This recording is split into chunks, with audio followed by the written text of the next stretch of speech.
on behalf of the club, I was just trying to reduce the footprint, so to speak, that we were actually making with regard to our utility.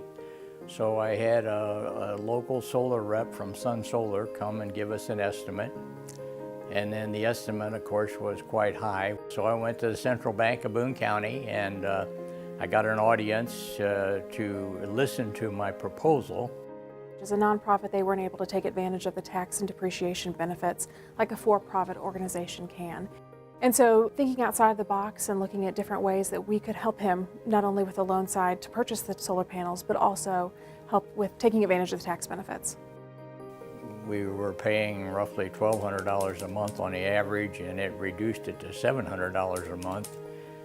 The solar panels did, and then our bank payment on the loan, after all the credits and everything, was only a little over $400, so that made it a sustainable thing financially for our club.